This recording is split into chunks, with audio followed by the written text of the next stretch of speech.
Okay, so for this week we were asked to talk about RTI, MTSS, and PBIS.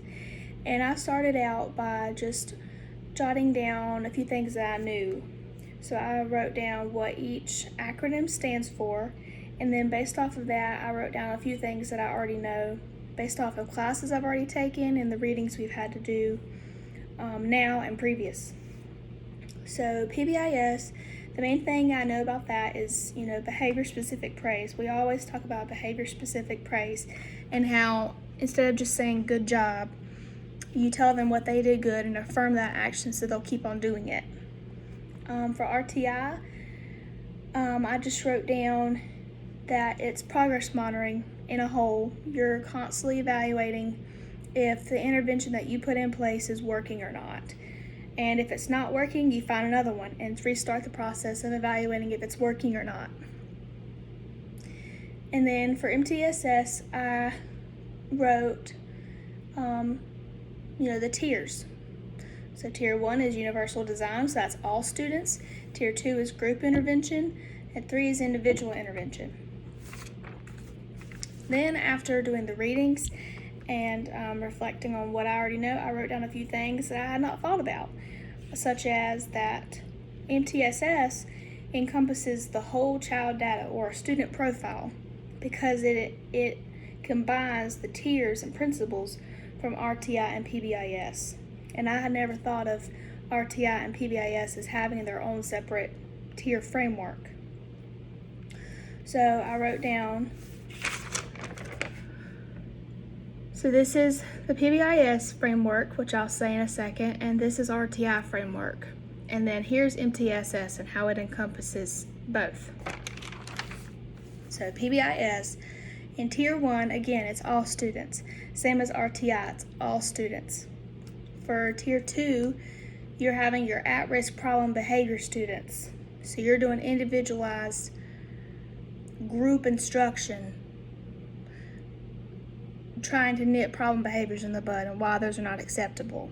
And in Tier 2 of RTI, you're putting research-based interventions in place for students who are struggling in whatever content area it is.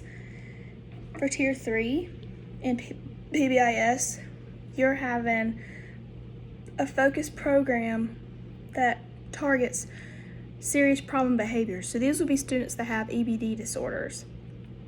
And then for Tier 3 and RTI, again, you're having individualized interventions based off of whatever subject they're struggling in. So,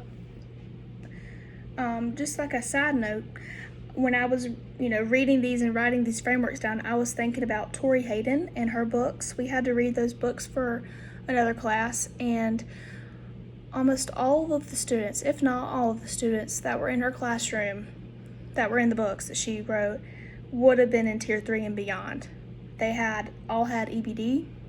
They, because of their EBD, could not focus in school. Some of them were really smart but didn't know how to apply it, so they would have been in Tier 3 until, and had to regress down.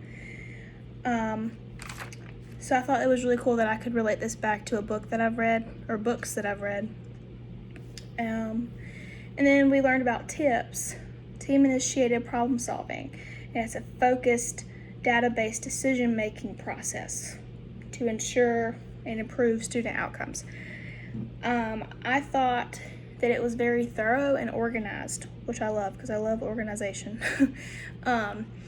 And I was looking at the Word document whenever I was watching the videos, and I felt like I could follow through. And I also wrote down the steps, the 6 steps that they go through in the meetings, and I felt like I could follow through in the videos what step they were in the process, and I enjoyed it. I mean, if this is something that I will have to do whenever I'm a special educator, whether it's during an IEP meeting, if we do a TIPS type data decision making, that's fine by me because I feel like everything is said that needs to be said and that it could be done right. And then being an advocate, this just goes back to, I guess, not having a power trip. If you feel like an intervention is not working but it's not your fault, then you need to check yourself before you wreck yourself, because you just need to know that it's not about you, it's about your students. And if something is not working, you need to find something else, and you keep on trying to find something until it does work.